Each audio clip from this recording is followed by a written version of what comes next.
ओम श्री गणेशाय नमः। दोस्तों, आषाढ़ मास आरंभ होते ही धर्म भक्ति और साधना का विशेष काल प्रारंभ होता है। इस मास का हर एक दिन देवों की उपासना, पवित्र व्रतों और पुण्य अर्जन के लिए अत्यंत शुभ माना जाता है। विशेषकर आषाढ़ मास में नित्य नियम से कथा श्रवण करने की परंपरा प्राचीन काल से ही चली आ रही है। इसका उल्लेख पुराणों में भी मिलता है।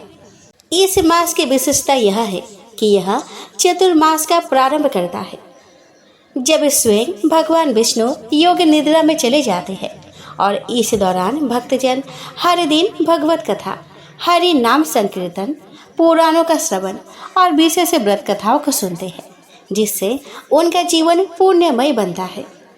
नित्य नियम से सुनने योग्य प्रमुख कथाओं में वे श्रीमद् भागवत की कथाएं, भगवान विष्णु की कथाएं, देवियों की कथाएं, तुलसी माता की कथा एवं विविध संत महात्माओं की प्रेरक कथाओं का श्रवण करते हैं।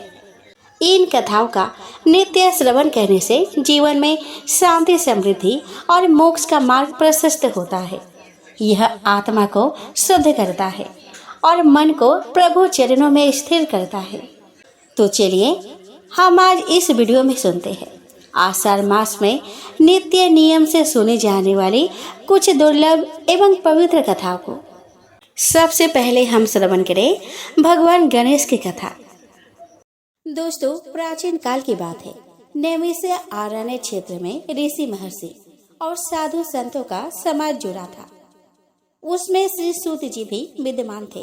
शौनक जी ने उनकी सेवा में उपस्थित होकर निवेदन किया कि हे अज्ञान रूप घोर तिमिर को नष्ट करने में करोड़ों सूर्य के समान प्रकाशमान श्री सूत जी, हमारे कानों के लिए अमृत के समान जीवन प्रदान करने वाले तथा तत्व का वर्णन कीजिए।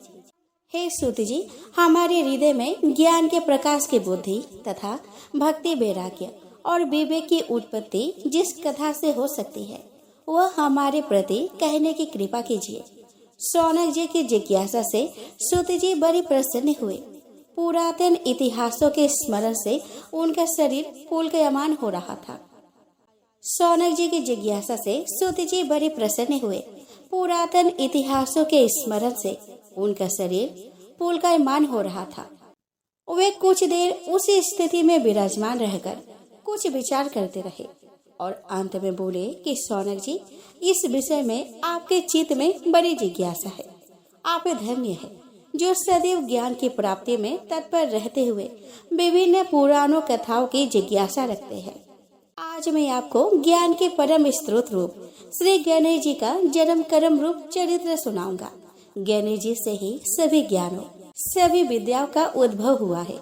अब आप सावधान चित्त से विराजमान हो और श्री गणेश के ध्यान और नमस्कार पूर्वक उनका चरित्र श्रवण कीजिए। कैसे है वे श्री गणेश जी, जो सभी प्रकार के ब्रह्म विद्याओं को प्रदान करने वाले, अर्थात ब्रह्म के सगुण और निर्गुण स्वरूप का प्रकाश डालने और जीव ब्रह्म का अभेद प्रतिपादन करने वाले विद्याओं के दाता है। वे विघ्नों के समुद्र को महर्षि अगस्त्य के समान शोषण करने में समर्थ है, इसीलिए उनका नाम विघ्न सागर शोषक के नाम से प्रसिद्ध है। मैं उन भगवान श्री गणेश जी को नमस्कार करता हूँ। यह कहकर सूत जी कुछ समय के लिए मौन हो गए और फिर बोले कि शौनक जी, भगवान गणेश ही सर्वप्रथम पूजा प्राप्ति के अधिकारी है। किसी भी देवता की पूजा करो, पहले उन्हीं को पूजन होगा। शौनक जी ने निवेदन किया कि हे भगवान, हे सूत, सर्वप्रथम यह बताने की कृपा कीजिए कि गणेश जी को प्रथम पूजा का अधिकार किस प्रकार प्राप्त हुआ। इस विषय में मेरी बुद्धि मोह को प्राप्त हो रही है कि सृष्टि रचयिता ब्रह्मा जी, पालन करता भगवान नारायण और संहार करता शिव जी में से किसी को प्रथम पूजा का अधिकारी क्यों नहीं माना गया। यह त्रिदेव ही तो सबसे बड़ा देवता माने जाते हैं। सूत जी ने कहा कि शौनक जी, यह भी एक रहस्य ही है। देखो, अधिकार मांगने से नहीं मिलता, इसके लिए योग्यता होनी चाहिए। संसार में अनेकों देवी देवता पूजे जाते हैं। पहले जो जिसका इष्ट देव होता, वह उसी की पूजा किया करता है। इससे बड़े देवताओं के महत्व में कमी आने की आशंका उत्पन्न हो गई। इस कारण देवताओं में परस्पर विवाद होने लगा। वे उसका निर्णय प्राप्त करने के लिए शिव जी के पास पहुँचे और प्रणाम करके पूछने लगे कि प्रभु, हम सब में प्रथम पूजा का अधिकारी कौन है। शिव जी सोचने लगे कि किसे प्रथम पूजा का अधिकारी माने। तब उन्हें एक युक्ति सूझी। वे बोले कि देवगण, इसका निपटारा बातों से नहीं तथ्यों से होगा। इसके लिए एक प्रतियोगिता रखनी होगी। देवगण उनका मुख देखने लगे। संकित हृदय से सोचते थे कि कैसी प्रतियोगिता रहेगी। यह शिव जी ने उनके मन के भाव ताड़ लिए, इसलिए सांत्वना भरे शब्दों में बोले कि घबराओ मत, कोई कठिन परीक्षा नहीं ली जाएगी। बस इतना ही कि सभी अपने अपने वाहनों पर चढ़कर संसार की परिक्रमा करो और फिर यहाँ लौट आओ। जो पहले लौटेगा वही सर्वप्रथम पूजा का अधिकारी होगा। अब क्या देर थी। सभी अपने अपने वाहन पर चढ़कर दौड़ पड़े। किसी का वाहन गजराज था तो किसी का सिंह, किसी का भैंसा तो किसी का मृग, किसी का हंस तो किसी का उल्लू, किसी का अश्व तो किसी का श्वान। अभिप्राय यह कि वाहनों की विविधता के दर्शन उस समय जितने भली प्रकार से हो सकते थे उतने अन्य समय में नहीं। सबसे गया बीता वाहन गणेश जी का था और वह था मूषक। उसे चूहा भी कहते हैं। ऐसे वाहन के बल भरोसे इस प्रतियोगिता में सफल होना तो क्या, सम्मिलित होना भी हास्यास्पद था। गणेश जी ने सोचा कि छोड़ो, क्या होगा प्रतियोगिता में भाग लेने से, हम तो यहाँ बैठे रहकर ही तमाशा देखेंगे। वे बहुत देर तक विचार करते रहे। अंत में उन्हें एक युक्ति सूझी। शिव जी, यह संसार उन्हीं का प्रतिबिंब है, तब क्यों न इन्हीं की परिक्रमा कर दी जाए। इनकी परिक्रमा करने से ही संसार की परिक्रमा हो जाएगी। ऐसा निश्चय कर उन्होंने मूषक पर चढ़कर शिव जी की परिक्रमा की और उनके समक्ष जा पहुँचे। शिव जी ने कहा कि गणेश, तुमने परिक्रमा पूर्ण कर ली। उन्होंने उत्तर दिया कि जी। शिव जी सोचने लगे कि इसे तो यही घूमते हुए देखा, फिर परिक्रमा कैसे कराया। देवताओं का परिक्रमा करके लौटना आरंभ हुआ और उन्होंने गणेश जी को वहाँ बैठा देखा तो माथा ठनक गया। फिर भी साहस करके बोले कि अरे, तुम विश्व की परिक्रमा के लिए नहीं गए। गणेश जी ने कहा कि अरे, मैं कभी का यहाँ आ गया। देवता बोले, तुम्हें तो कहीं भी नहीं देखा। गणेश जी ने उत्तर दिया, देखते कहाँ से, समस्त संसार शिव जी में विद्वान है। इनकी परिक्रमा करने से ही संसार की परिक्रमा पूर्ण हो गई। सूत जी बोले कि सौनक, इस प्रकार गणेश जी ने अपने बुद्धि के बल पर ही विजय प्राप्त कर ली। उनका कथन सत्य था, इसीलिए कोई विरोध करता भी कैसे। बस उसी दिन से गणेश जी की प्रथम पूजा होने लगी। अब हम श्रवण करें लक्ष्मी माता की कथा। तो दोस्तों, काफी समय पुरानी बात है। एक गांव था जिसमें एक गरीब ब्राह्मण रहता था। वह भगवान विष्णु का भक्त था। वह नियमित रूप से श्री विष्णु जी की पूजा करता था। एक बार श्री हरि ने उसे ब्राह्मण की पूजा से प्रसन्न होकर उसे वर मांगने को कहा। तब ब्राह्मण ने इच्छा जाहिर की कि लक्ष्मी जी का निवास उसके घर में हो जाए। यह सुनकर विष्णु जी ने लक्ष्मी जी की प्राप्ति का मार्ग ब्राह्मण को बता दिया। विष्णु जी ने कहा कि मंदिर के सामने एक स्त्री आती है जो यहाँ आकर उपले थोपती है। उसे अपने घर आने का निमंत्रण दो। वह धन की देवी है। जब लक्ष्मी जी तुम्हारे घर आएंगी तो तुम्हारा घर धन धान्य से भर जाएगा। इतना कहकर विष्णु जी ध्यान मग्न हो गए। अगले दिन सुबह 4 बजे से ही मंदिर के सामने ब्राह्मण आकर बैठ गया। कुछ ही देर में लक्ष्मी जी उपले थापने वहां पे आ गई। ब्राह्मण ने उनसे उसके घर आने का निवेदन किया। यह सुनकर लक्ष्मी जी समझ गई कि यह सब विष्णु जी ने उसे करने के लिए कहा है। तब उन्होंने ब्राह्मण से कहा कि तुम महालक्ष्मी व्रत करो। यह व्रत 16 दिनों तक व्रत करने और 16वें दिन रात को चंद्रमा को अर्घ्य देने के बाद ही तुम्हारा मनोरथ पूरा होगा। इसके बाद लक्ष्मी जी का पूजा कर ब्राह्मण ने देवी को उत्तर दिशा की ओर मुँह करके पुकारा। उसकी तपस्या से प्रसन्न होकर माँ ने अपना वचन पूरा किया। तब से ही यह व्रत पूरी श्रद्धा से किया जाता है। ऐसा करने से व्यक्ति को माँ का आशीर्वाद प्राप्त होता है। आइए दोस्तों, अब हम श्रवण करें माँ अन्नपूर्णा की एक छोटी सी कथा। तो दोस्तों, एक पौराणिक कथा के अनुसार एक बार जब पृथ्वी लोक पर अन्न और जल समाप्त होने लगा तो जनमानस में हाहाकार मच गया। ऋषियों और मुनियों ने भगवान ब्रह्मा तथा भगवान विष्णु को इस संकट से अवगत कराया। तत्पश्चात ब्रह्मा जी और विष्णु जी समस्त ऋषियों और मुनियों के साथ कैलाश पर पहुँचे। ब्रह्मा जी ने भगवान शिव से कहा कि प्रभु, पृथ्वी पर अन्न और जल की कमी हो गई है, आप ही कुछ कीजिए और इस संकट से सबकी रक्षा कीजिए। भगवान शिव ने देवताओं को आश्वासन दिया कि सब कुछ यथावत हो जाएगा, बस वे शांति बनाए रखें। तत्पश्चात भगवान शिव ने पृथ्वी का भ्रमण किया। उसके उपरांत माता पार्वती ने अन्नपूर्णा रूप ग्रहण किया। भगवान शिव ने भिक्षु का रूप ग्रहण करके माता अन्नपूर्णा से भिक्षा ले पृथ्वी वासियों में अन्न जल वितरित किया। इस प्रकार सभी प्राणियों को अन्न और जल की प्राप्ति हुई। सभी हर्ष के साथ माता अन्नपूर्णा की जय जयकार करने लगे। धर्मराज की कथा। दोस्तों, एक पौराणिक कथा के अनुसार एक गांव में एक बुढ़िया रहती थी। वह खूब व्रत पूजन करती थी। जब उसकी उम्र पूरी हो गई तो उसे एक दिन यमदूत उसे लेने आई और वह उनके साथ चल दी। रास्ते में चलते चलते एक गहरी नदी आई तो यमदूत ने उससे पूछा कि माई, तुमने गोदान किया है या नहीं। बुढ़िया ने तुरंत पूरी श्रद्धा से गाय का ध्यान किया तो गाय उसके समक्ष आ गई। फिर बुढ़िया उस गाय की पूंछ पकड़कर नदी आसानी से पार कर गई। कुछ देर बाद उसके रास्ते में काले कुत्ते आ गए। तब यमदूत ने कहा कि कुत्तों को खाना दिया था या नहीं। बुढ़िया ने फिर कुत्तों का ध्यान किया तो वे रास्ते से चले गए। बुढ़िया फिर से आगे बढ़ने लगी। तब उसके रास्ते में कौवे आ गए और उन्होंने उसके सिर में चोंच मारनी शुरू कर दी। तो यमदूत बोले कि किसी ब्राह्मण के बेटे के सिर में तेल लगाया था या नहीं। बुढ़िया ने फिर ब्राह्मण की बेटी का ध्यान किया तो कौवे वापस चले गए। कुछ आगे बढ़ने पर बुढ़िया के पैर में कांटे चुभने शुरू हो गए। यमदूत बोले कि खराऊ का दान किया था या नहीं। बुढ़िया ने उनका ध्यान किया तो खराऊ उसके पैरों में आ गए। बुढ़िया फिर आगे बढ़ी तो फिर चित्रगुप्त जी ने यमराज से कहा कि आप यहाँ किसे लेकर आए हो। तब यमराज जी बोले कि बुढ़िया ने दान पुण्य तो बहुत किए हैं, लेकिन उन्होंने अपने जीवन में धर्म राज्य के लिए कुछ नहीं किया, इसलिए आगे के द्वार इसके लिए बंद है।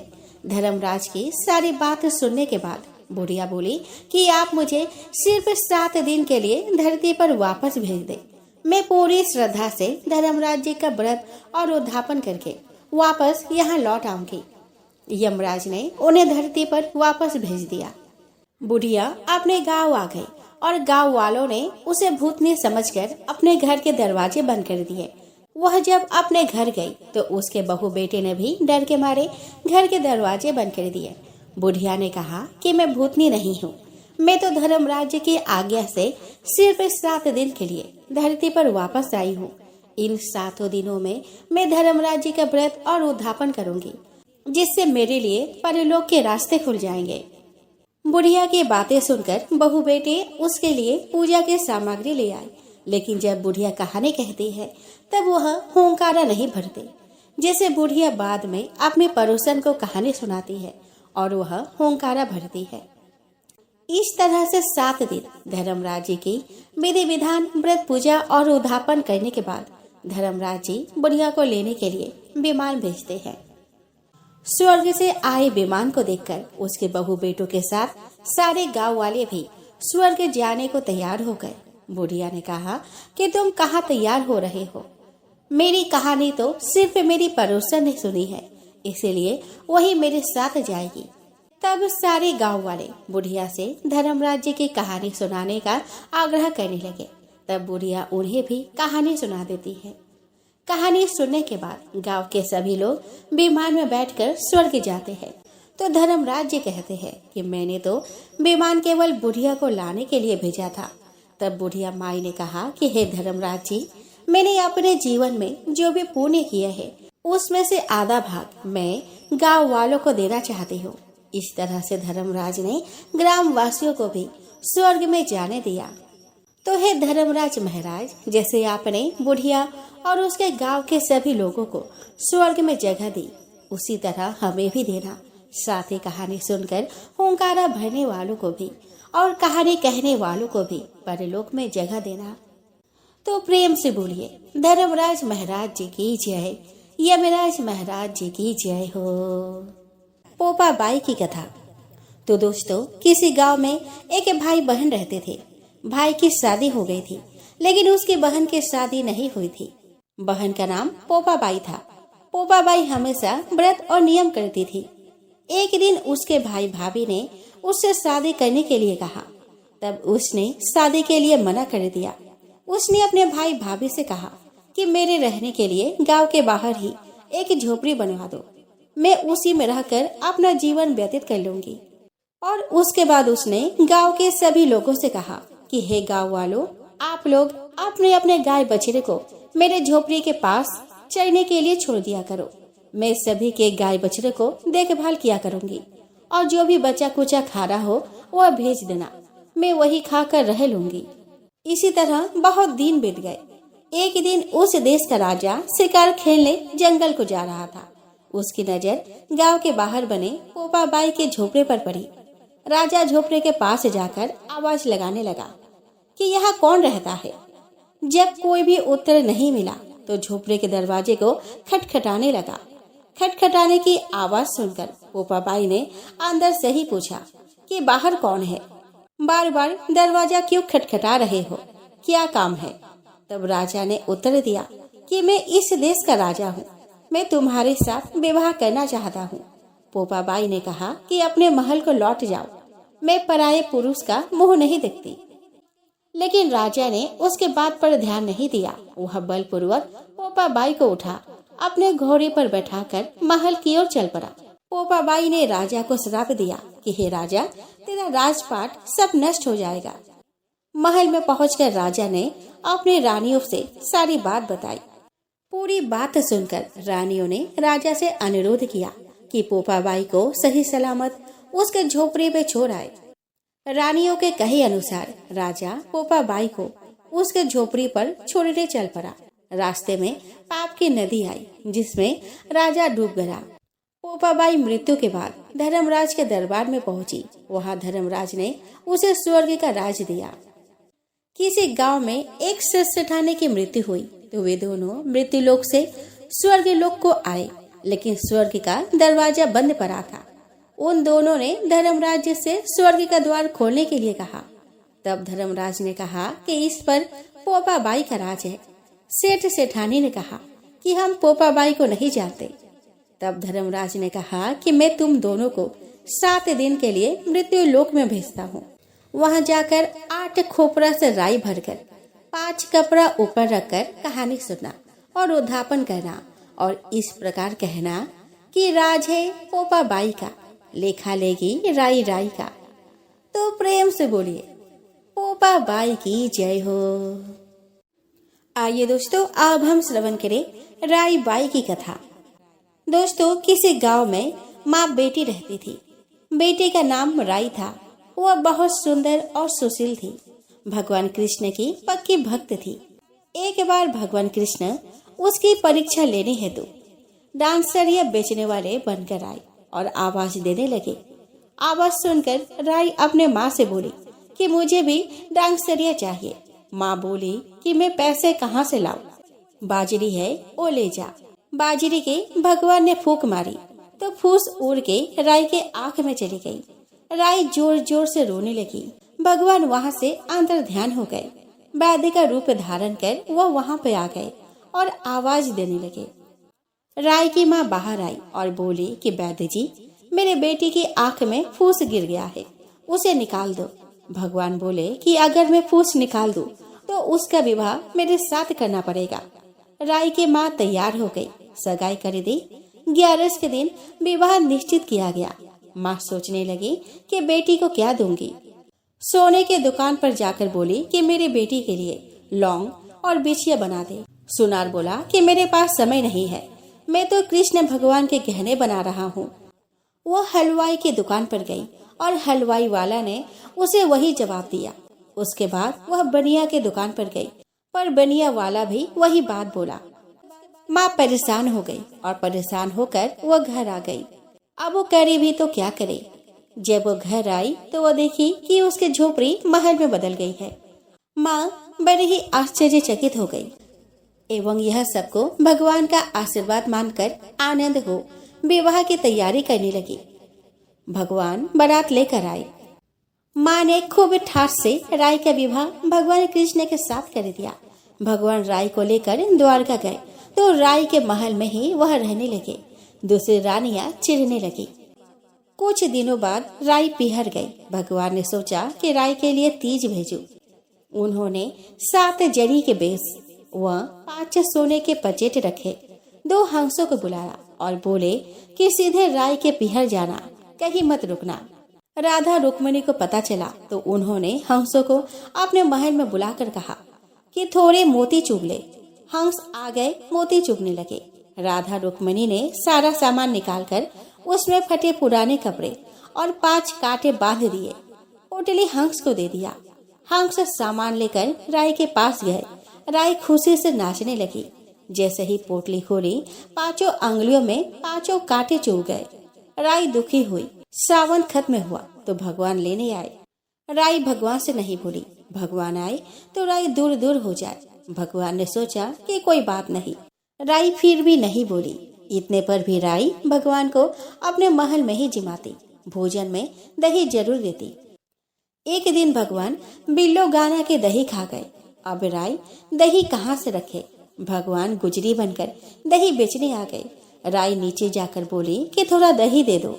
गुजरी रूप में भगवान बोले कि राय तुम उदास क्यों हो, हमने सुना आप भगवान से नाराज है। राय बोली कि तुझे क्या मतलब, तू जा। तो गुजरी रूप भगवान बोले कि हम सहेली जैसे हैं, तो मन की बात कहो, मैं किसी को नहीं कहूँगी। राय ने सारी बात कही। सुनते ही भगवान को अचंभा हुआ। वे असली रूप में आ गए और बोले कि ये कैसे हुआ, मैंने तो जरी के बेस और सोने के पचेट भेजे थे। भगवान ने हंसों को बुलाकर पूछा कि तुम कहीं रुके तो नहीं। हंस बोले कि राधा रुक्मिणी के महल में रुके और कहीं नहीं रुके। भगवान ने राधा रुक्मिणी को बुलाया और पूछा कि आपने ऐसा क्यों किया। वे बोली कि आप हमारे महल नहीं पधारे, इसीलिए हमने ऐसा किया। भगवान बोले कि आप हमको प्रेम से बुलाते तो हम जरूर आते। फिर भगवान बोले कि कार्तिक का महीना मैं राय को दूंगा। 5 दिन परिस्थितिया राधा रुक्मन को और 11 सत्यभामा को दूंगा। भगवान ने सबको मान दिया। आइए दोस्तों, अब हम श्रवण करें धरती माता की कथा। तो दोस्तों, एक ब्राह्मणी थी। वह बहुत धार्मिक महिला थी। सभी ग्रामवासी उसका बहुत सम्मान करते थे। कोई भी उसके शरण में आता, वह सबकी मदद किया करती थी। मन ही मन भगवान का स्मरण किया करती थी। भगवान की सेवा पूजा और जरूरतमंदों की सेवा ही उसका परम धर्म था। एक दिन ब्राह्मणी मरकर भगवान के घर गई। वहां जाकर बोली कि मुझे बैकुंठ का रास्ता बता दो। स्वर्ग से एक दूत आया और बोला कि ब्राह्मणी आपको क्या चाहिए। वो बोली मुझे बैकुंठ का रास्ता बता दो। आगे आगे दूत और पीछे ब्राह्मणी मंदिर तक गए। ब्राह्मणी बहुत धार्मिक महिला थी। उसने बहुत दान पुण्य कर रखा था। उसे विश्वास था कि उसके लिए बैकुंठ का रास्ता अवश्य ही खुल जाएगा। ब्राह्मणी ने वहां जाकर देखा। वहां बड़ा सा मंदिर, सोने की सिंहासन, हीरे मोती से जड़ित छतरी थी। चित्रगुप्त जी न्याय सभा में बैठे साक्षात इंद्र के समान शोभा पा रहे थे और न्याय नीति से अपना राज संभाल रहे थे। यमराज जी सबको कर्म अनुसार दंड दे रहे थे। ब्राह्मणी ने जाकर प्रणाम किया और बोली कि मुझे बैकुंठ जाना है। चित्रगुप्त ने लेखा सुनाया और कहा कि ब्राह्मणी तुमने सब धर्म किए परंतु धरती माता की कहानी नहीं सुनी, इसीलिए तुम्हारे सिर पर धरती माता का कर्ज है। बैकुंठ में कैसे जाओगी। ब्राह्मणी बोली कि धरती माता की कहानी के क्या नियम है। चित्रगुप्त जी बोले कि कोई 1 साल, कोई 6 महीने, कोई 7 दिन ही सुने। पर धरती माता की कहानी वह अवश्य सुने, फिर उसका उद्धापन कर दे। धरती माता की कहानी सुनने से जाने अनजाने किए गए पाप कर्म को धरती माता हर लेती है। स्वर्ग लोक में धर्म को ही स्थान प्राप्त है, यहाँ पाप के लिए कोई जगह नहीं है। धरती माता की कहानी पीपल के पेड़ के नीचे बैठकर सुननी चाहिए। यह बात सुनकर ब्राह्मणी ने प्रार्थना की कि मुझे 7 दिन वापस पृथ्वी लोक पर जाने दो, मैं कहानी सुनकर वापस आ जाऊंगी। चित्रगुप्त जी ने उसका लेखा जोखा देकर 7 दिन के लिए पृथ्वी पर भेज दिया। ब्राह्मणी जीवित हो गई। ब्राह्मणी ने अपने परिवार वालों से कहा कि मैं 7 दिन के लिए धरती माता की कहानी सुनने के लिए वापस आई हूँ। इस कथा को सुनने से बड़ा पुण्य मिलता है। उसने पीपल के पेड़ के नीचे बैठकर परिवार के साथ 7 दिन तक धरती माता की कथा सुनी। 7 दिन पूरे होने पर वापस धर्म राज्य की बुलावा आया और ब्राह्मणी को बैकुंठ में श्री हरि के चरणों में स्थान प्राप्त हुआ। तो दोस्तों, जो कोई भी प्राणी धरती माता की कहानी सुनता है, मृत्यु के समय सभी पाप कर्म धरती माता हर लेती है। वह प्राणी को बैकुंठ में स्थान प्राप्त होता है। तो प्रेम से बोलिए धरती माता की जय हो। आइए दोस्तों, अब हम श्रवण करें भगवान शालिग्राम और तुलसी जी की कथा। तो दोस्तों, एक बार भगवान शिव ने अपने तेज को समुद्र में फेंक दिया था, जिससे महातेजस्वी बालक का जन्म हुआ। इस बालक का नाम था जालंधर। जालंधर आगे चलकर एक पराक्रमी दैत्य राजा बना। जालंधर बहुत ही राक्षस प्रवृत्ति का था। जालंधर का विवाह दैत्यराज कालनेमी की कन्या वृंदा से हुआ था। एक बार जालंधर ने माता लक्ष्मी को प्राप्त करने की इच्छा से उसने युद्ध किया था, लेकिन समुद्र से ही उत्पन्न होने के कारण माता लक्ष्मी ने जालंधर को अपने भाई के रूप में स्वीकार कर लिया। जब जालंधर पराजित हो गया तो वह देवी पार्वती को पाने की लालसा से कैलाश पर्वत पर पहुंचा। इसके बाद जालंधर भगवान शिव का रूप धारण कर माता पार्वती के पास पहुंचा, लेकिन माता पार्वती ने अपने योग्य बल से उसे तुरंत ही पहचान लिया और माता पार्वती वहां से तुरंत ही अंतर्ध्यान हो गई। वह जालंधर भगवान शिव के साथ ही युद्ध करने लगा। देवी पार्वती ने सारा वृतांत भगवान विष्णु को सुनाया। जालंधर की पत्नी वृंदा अत्यंत पतिव्रता स्त्री थी। उसी के पतिव्रत धर्म के शक्ति से जालंधर ना तो मारा जाता था और ना ही पराजित होता था। इसीलिए जालंधर का नाश करने के लिए वृंदा के पतिव्रत धर्म को भंग करना बहुत ही आवश्यक था। इसके बाद भगवान विष्णु एक ऋषि का रूप धारण करके वन में पहुँचे, जहाँ वृंदा भ्रमण कर रही थी। भगवान विष्णु के साथ 2 राक्षस भी वहाँ पे थे, जिन्हें देखकर वृंदा भयभीत हो गई। फिर भगवान विष्णु जो ऋषि के रूप में थे, उन्होंने वृंदा के सामने पल में ही दोनों को भस्म कर दिया। इसके बाद ऋषि से वृंदा ने कैलाश पर्वत पर महादेव के साथ युद्ध कर रहे अपने पति जालंधर के बारे में पूछा। ऋषि ने अपने माया जाल से 2 बानर प्रकट किए। एक बानर के हाथ में जालंधर का सिर था और दूसरे के हाथ में धड़ था। अपने पति की यह दशा देखकर वृंदा मूर्छित होकर गिर पड़ी। जब वृंदा को होश आया तो उसने अपने पति को जीवित करने की विनती की। इसके बाद भगवान ने अपनी माया से जालंधर का सिर धड़ से जोड़ दिया, लेकिन स्वयं भी उसी शरीर में प्रवेश कर गए। वृंदा इसके बारे में नहीं जानती थी कि उसके पति के शरीर में कोई और प्रवेश कर गया है। जालंधर बने भगवान के साथ वृंदा पतिव्रता का व्यवहार करने लगी, जिससे उसका सतीत्व भंग हो गया। ऐसा होते ही उधर कैलाश पर्वत पर वृंदा के पति जालंधर युद्ध में हार गया। जब वृंदा को पता चला तो उसने क्रोध में आकर भगवान विष्णु को हृदयहीन शिला होने का श्राप दे दिया। अपने भक्त के श्राप को भगवान विष्णु ने स्वीकार किया और शालिग्राम पत्थर बन गए। सृष्टि के पालनकर्ता के पत्थर बन जाने से ब्रह्मांड में असंतुलन की स्थिति हो गई। यह देखकर सभी देवी देवताओं ने वृंदा से प्रार्थना की कि वह भगवान विष्णु को श्राप मुक्त कर दे। वृंदा ने भगवान विष्णु को श्राप से मुक्त तो कर दिया, लेकिन स्वयं आत्मदाह कर लिया। जहाँ वृंदा भस्म हुई वहाँ तुलसी का पौधा उगा। भगवान विष्णु ने वृंदा से कहा कि हे वृंदा, तुम अपने सतीत्व के कारण मुझे लक्ष्मी से भी अधिक प्रिय हो गई हो। अब तुम तुलसी के रूप में सदा मेरे साथ रहोगी। आइए दोस्तों, अब हम श्रवण करें पीपल पथवारे की कथा। तो दोस्तों, एक बुढ़िया थी। उसने अपने बहू से कहा कि तो दूध दही बेच कर आ। वह बेचने गई तो रास्ते में औरतें पीपल पथवारी सींच रही थी। उनको सींचता देखकर बहू ने पूछा कि तुम यह क्या कर रही हो। औरतें बोली कि हम पीपल पथवारी सींच रहे हैं, इससे अन्न और धन होता है, 12 बरस का बिछड़ा हुआ पति मिल जाता है। बहू बोली कि ऐसी बात है तो तुम पानी से सींचती हो, तो मैं दूध से सींचूंगी। अब गुजरी बहू रोजाना दूध दही बेचने जाती, तो वह दूध दही को ना बेचकर रोजाना दूध को पीपल में और दही को पथवारी में सींचती। सास से दूध दही का दाम मांगती तो कह देती कि महीना पूरी हो जाने पर ला कर दूंगी। कार्तिक का महीना पूरा हो गया। पूर्णिमा के दिन बहू पीपल पथवारी के पास जाकर बैठ गई। कार्तिक का महीना पूरा हो गया। पूर्णिमा के दिन बहू पीपल पथवारी के पास जाकर बैठ गई। पथवारी ने पूछा कि तुम मेरे पास क्यों बैठ गई हो। बहू बोली कि सासू दूध दही का दाम मांगेगी। पीपल पथवारी बोली कि मेरे पास क्या दाम रखा है, ये भरा डींडा पान पतूरा, इसको ही लेकर जा। बहू ने वही ले जाकर कोठरी में रख दिया और डर के मारे कपड़ा ओढ़ कर सो गए। सासू बोली कि पैसे लाई बहू। बहू बोली कि कोठरी में रखे हैं। सासू ने कोठरी खोल के देखी तो देखा कि हीरा मोती जगमगा रहे हैं। सासू बोली कि बहू इतना धन कहाँ से लाई। बहू ने आकर देखा तो सच्ची में ही धन भरा हुआ था। बहू ने सास को सारी बात बता दी। सास ने भी कहा कि अब के कार्तिक में मैं भी पथवारी सींचूंगी।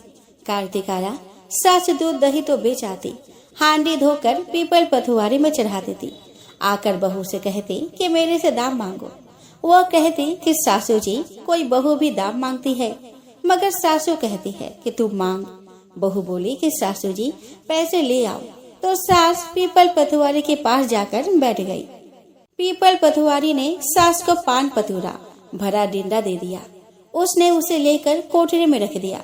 बहू ने खोल कर देखा तो उसमें कीड़े मकोड़े बिलबिला रहे हैं। बहू ने कहा कि सासू जी यह क्या। सास ने आकर देखा और बोलने लगे कि पीपल पथवारी बड़ी डोगली पटपिटन है, इसको तो धन दिया और मुझको कीड़ा मकोड़ा दिया। तब सभी कोई बोलने लगे कि बहू तो सत की भूखी सींची थी, तुम धन की भूखी। तो है पथवारी माता, जैसा बहू को दिया वैसा सबको देना, जैसा सास को दिया वैसे किसी को ना देना। आइए दोस्तों, अब हम श्रवण करें रविवार व्रत की पौराणिक कथा। दोस्तों, रविवार व्रत की पौराणिक कथा के अनुसार प्राचीन काल में एक बुढ़िया रहती थी। वह नियमित रूप से रविवार का व्रत करती थी। रविवार के दिन सूर्य उदय से पहले उठकर बुढ़िया स्नान आदि से निवृत्त होकर आंगन को गोबर से लिपकर स्वच्छ करती। उसके बाद सूर्य भगवान की पूजा करते हुए रविवार व्रत कथा सुनकर सूर्य भगवान का भोग लगाकर दिन में एक समय भोजन करती थी। सूर्य भगवान की अनुकंपा से बुढ़िया को किसी प्रकार की चिंता एवं कष्ट नहीं था। धीरे धीरे उसका घर धन धान्य से भर रहा था। उस बुढ़िया को सुखी होते देख उसके पड़ोसन उससे जलने लगे। बुढ़िया ने कोई गाय नहीं पाल रखी थी, अतः वह अपने पड़ोसन के आंगन में बंधी गाय का गोबर लाती थी। पड़ोसन ने कुछ सोचकर अपने गाय को घर के भीतर बांध दिया। रविवार को गोबर न मिलने से बुढ़िया अपना आंगन नहीं लिप सकी। आंगन न लिप पाने के कारण उस बुढ़िया ने सूर्य भगवान को भोग नहीं लगाया और उस दिन स्वयं भी भोजन नहीं किया। सूर्यास्त होने पर बुढ़िया भूखे प्यासे ही सो गई। प्रातः काल सूर्य उदय से पूर्व उस बुढ़िया की आँख खुली तो वह अपने घर के आंगन में सुंदर गाय और बछड़े को देखकर हैरान हो गई। गाय को आंगन में बांधकर उसने जल्दी से उसे चारा लाकर खिलाया। पड़ोसन ने उस बुढ़िया के आंगन में बंधी सुंदर गाय और बछड़े को देखा तो वह उससे और अधिक जलने लगी। तभी गाय ने सोने का गोबर किया। गोबर को देखते ही पड़ोसन की आंखें फट गई। पड़ोसन ने उस बुढ़िया को आसपास न पाकर तुरंत उस गोबर को उठाया और अपने घर ले गई तथा अपने गाय का गोबर वहां रख आई। सोने के गोबर से पड़ोसन कुछ ही दिनों में धनवान हो गई। गाय प्रतिदिन सूर्य उदय से पूर्व सोने का गोबर किया करती थी और बुढ़िया के उठने के पहले पड़ोसन उस गोबर को उठाकर ले जाती थी। बहुत दिनों तक बुढ़िया को सोने के गोबर के बारे में कुछ पता ही नहीं चला। बुढ़िया पहले की तरह हर रविवार को भगवान सूर्यदेव का व्रत करती रही और कथा सुनती रही। लेकिन सूर्य भगवान को जब पड़ोसन की चालाकी का पता चला तो उन्होंने तेज आंधी चलाई।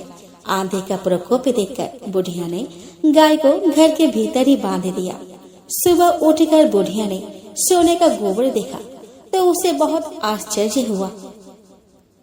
उस दिन के बाद से बुढ़िया गाय को घर के भीतर बांधने लगी। सोने के गोबर से बुढ़िया कुछ ही दिनों में बहुत धनवान हो गई। उस बुढ़िया के धनी होने से पड़ोसन बुरी तरह जल भून कर राख हो गई और उसने अपने पति को समझा बुझाकर उसे नगर के राजा के पास भेज दिया। सुंदर गाय को देखकर राजा बहुत खुश हुआ। सुबह जब राजा ने सोने का गोबर देखा तो उसके आश्चर्य का ठिकाना न रहा। उधर सूर्य भगवान को भूखी प्यासी बुढ़िया को इस तरह प्रार्थना करते देख उस पर बहुत करुणा आई। उसी रात सूर्य भगवान ने राजा को स्वप्न में कहा कि राजन, बुढ़िया की गाय व बछड़ा तुरंत ही लौटा दो, नहीं तो तुम पर विपत्तियों का पहाड़ टूट पड़ेगा, तुम्हारा महल नष्ट हो जाएगा। सूर्य भगवान के स्वप्न से बुरी तरह भयभीत राजा ने प्रातः उठते ही गाय और बछड़ा बुढ़िया को लौटा दिया। राजा ने बहुत सा धन देकर बुढ़िया से अपनी गलती के लिए क्षमा मांगी। राजा ने पड़ोसन और उसके पति को उनकी इस दुष्टता के लिए दंड दिया। फिर राजा ने पूरे राज्य में घोषणा करा दी कि सभी स्त्री पुरुष रविवार का व्रत किया करे। रविवार का व्रत करने से सभी लोगों के घर धन धान्य से भर गए। राज्य में चारों ओर खुशहाली छा गई। स्त्री पुरुष सुखी जीवन यापन करने लगे तथा सभी लोगों के शारीरिक कष्ट भी दूर हो गए। तो प्रेम से बोलो सूर्य भगवान की जय हो। आइए दोस्तों, अब हम श्रवण करें लफ्सी तपसी की कथा। तो दोस्तों, एक लफ्सी था और एक तपसी था। तपसी हमेशा भगवान की तपस्या में लीन रहता था। लफ्सी रोजाना 1.25 सेर की लापसी बनाकर भगवान को भोग लगाकर जिम लेता था। एक दिन वे दोनों लड़ने लगे। तपसी बोला कि मैं रोज भगवान की तपस्या करता हूँ, इसीलिए मैं बड़ा हूँ। लफ्सी बोला कि मैं रोज भगवान को 1.25 सेर लापसी का भोग लगाता हूँ, इसीलिए मैं बड़ा हूँ। नारद जी वहाँ से गुजर रहे थे।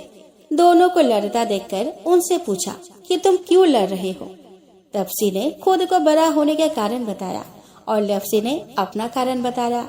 नारद जी बोले कि तुम्हारा फैसला मैं कर दूंगा।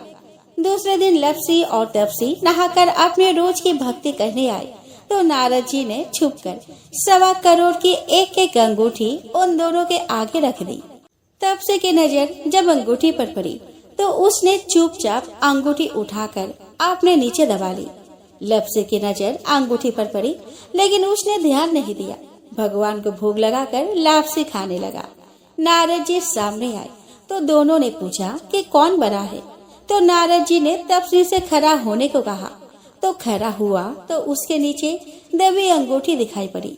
नारद जी ने तपसी से कहा कि तपस्या करने के बाद भी तुम्हारी चोरी करने की आदत नहीं गई, इसीलिए लफ्सी बड़ा है और तुम्हें तुम्हारी तपस्या का कोई फल नहीं मिलेगा। तपसी शर्मिंदा होकर माफी मांगने लगा।